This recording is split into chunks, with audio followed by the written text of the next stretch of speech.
Good morning हमारे प्यारे दोस्तों। स्वागत है एक बार फिर से आपके अपने यूट्यूब चैनल लर्न विद एजे के साथ।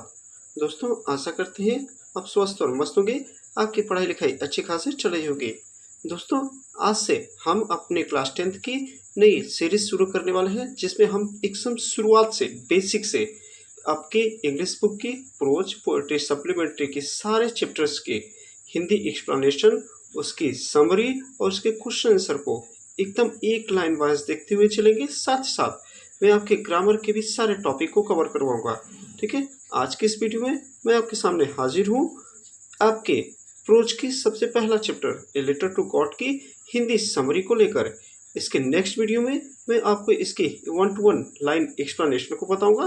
तो आज इसकी हिंदी देखते हैं, उस एक्सप्लेनेशन को देखते हैं, उसके बाद इसके नेक्स्ट वीडियो में मैं आपको इसकी 1-to-1 हिंदी बताऊंगा। तो वीडियो को शुरू करने से पहले यदि आप मेरे चैनल पर नया हैं तो सबसे पहले मेरे इस चैनल को लाइक, ज़्यादा से ज़्यादा शेयर और मेरे इस चैनल को सब्सक्राइब जरूर कर लें। सब्सक्राइब करने के साथ साथ बेल आइकन को जरूर दबा दें ताकि हमारे आने वाले वीडियो का नोटिफिकेशन आपको टाइम पर मिलता रहे।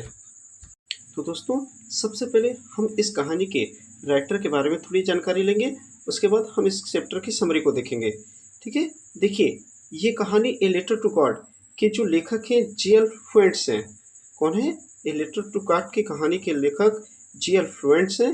वो उस समय के महानतम लेखकों में से एक थे। ठीक है, वे एक मैक्सिकन कवि, उपन्यासकार और पत्रकार भी थे। कहानी उन्होंने अपनी इस कहानी में ईश्वर के प्रति अपार विश्वास को दिखाने का प्रयास किया है। क्या यह कहानी एक लैटिन अमेरिकी देश में हो रहा है। लेंचो एक किसान था। लेंचो एक किसान था जो कहानी का क्या है, एक नायक या कहे तो हीरो है। भगवान को वो एक पत्र लिखता है और पत्र में सर्वशक्तिमान से मदद को चाहता है, यानी भगवान से मदद को चाहता है। और उसे पता चलता है कि उसकी पूरी फसल उपज क्या हुई, ओलावृष्टि से नष्ट हो चुकी है। यदि उसकी आंशिक इच्छाएं थोड़ी रूप से पूरी हो जाती हैं, परंतु पूरी रूप से उसकी इच्छाएं पूर्ण नहीं हो पाती। और इसको लेकर वो क्या करता है, पोस्टमास्टर को पत्र लिखा है। जो सारी बातें हम आगे डिस्कस करेंगे। ठीक है, तो आइए चलते हम इसकी एक्सप्लेनेशन की तरफ। ठीक है, एक्सप्लेनेशन में हम आपको टोटल केवल आज इसकी समरी बताएंगे। ठीक है, आइए देखते हैं लाइन बाय लाइन, ध्यान से देखिएगा। लेंचो एक समर्पित किसान था, या कहते एक कठिन परिश्रम करने वाला किसान था।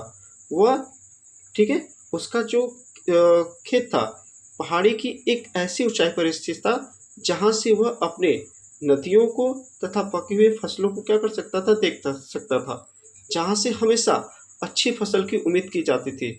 और लेंचो जैसा कि अपनी फसल के बारे में अच्छे से जानता था, उसे पता था कि उसके फसल को या कहे तो पृथ्वी को आवश्यकता थी। तो किसकी आवश्यकता थी?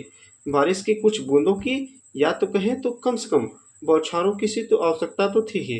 ठीक है, इसीलिए लेंचो दक्षिण पूर्व की तरफ टकटकी लगाए हुए आकाश की तरफ क्या कर रहा था, देख रहा था। जैसा कि लेंचो एक दिन अपने झोपड़ी के पास रहता है तो कुछ बारिश की बूंदें गिरने शुरू हो जाती हैं।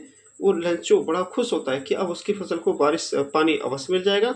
लेकिन साथ ही साथ उन बारिश के साथ साथ बड़े बड़े ओले गिरने शुरू हो गए और लेंचो इस पर क्या हो जाता है, बहुत दुखी हो जाता है। लेंचो क्या हो जाता है, बहुत दुखी हो जाता है।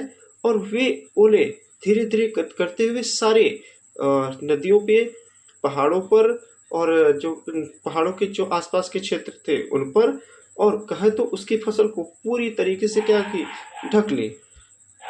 लेंचो क्या होता है, कुछ जब ओले वृष्टि खत्म हो जाती है तो लेंचो देखता है कि उसकी फसल पर पूरे ऐसे ओले वृष्टि हुई थी जैसे मानो नमक की कोई चादर बिछ गई हो। ठीक है, लेंचो बहुत दुखी होता है और उसी दुखी होने के कारण ओलावृष्टि से उसकी फसल क्या होती है, पूरी तरीके से नष्ट हो जाती है।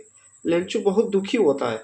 हालांकि उसका भगवान में इतना ज़्यादा विश्वास था, इसलिए वह बहुत ज़्यादा दुखी नहीं हुआ। क्यों? जानता था क्योंकि भगवान उसकी मदद अवश्य करेंगे। ठीक है, यद्यपि खेत पर लंबे समय तक काम करते हुए वो थोड़ा लिखना पढ़ना भी जान गया था, इसलिए वह क्या करता है, मदद के लिए भगवान को पत्र भी लिखता है।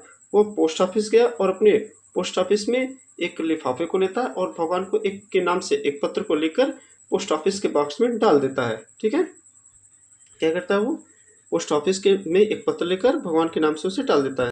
लेंचो को जब पैसे की जरूरत होती है वो भगवान से करता है, मन ही मन कि भगवान, यदि आप इस बार मेरी मदद नहीं करेंगे तो मैं और मेरा परिवार पूरी तरह क्या होंगे, भूख से मर जाएंगे। ठीक है, इसलिए वो डाकघर जाता है और भगवान को क्या करता है, पत्र लिखता है। डाकिये ने पत्र पेटी से पत्र निकाला। जब उन्होंने इस तरह के पत्र को पढ़ा तो बहुत हंसता है, और उसके हंसने का मेन कारण यह था कि उसने अभी तक अपने पूरे जीवन में इतने अजीब पत्र को कभी नहीं देखा था। इसके अलावा पोस्ट मास्टर भी उसी तरह से हंसे जब उन्होंने भगवान का पता देखा।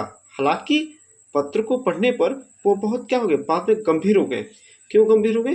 क्योंकि वो भगवान पर लंचों के विश्वास को तोड़ना नहीं चाहते थे।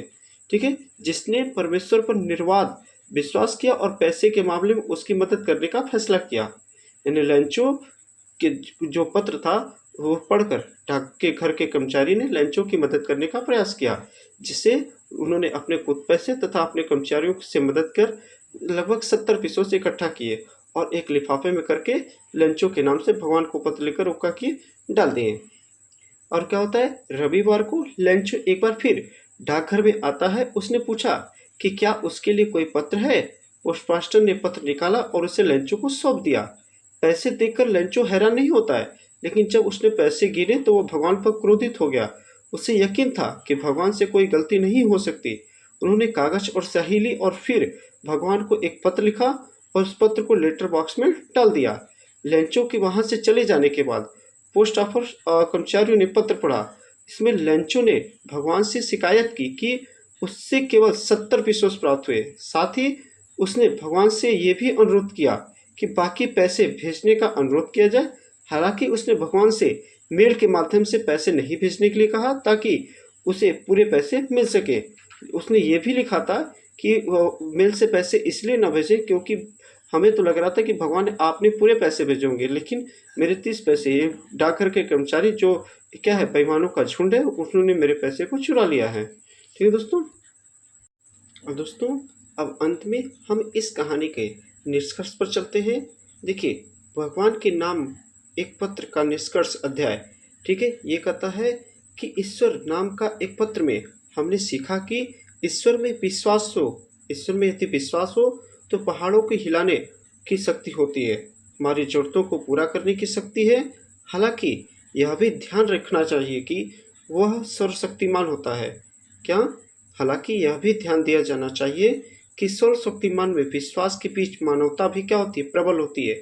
यह कहानी खूबसूरती से लंचो की ईश्वर में गहरी आस्था को दर्शाता है और कैसे डाकघर के कर्मचारियों ने संकट में फंसे गरीब आदमी की मदद की और अपने जेब से पैसे देकर गुमनाम रूप से उसकी मदद की। ठीक है दोस्तों, आज के लिए बस इतना ही। अब नेक्स्ट वीडियो में मैं इसकी हिंदी एक 1 to 1 लाइनर एक्सप्लेनेशन आपको बताऊंगा। तब तक के लिए नमस्कार, टाटा, गुड बाय।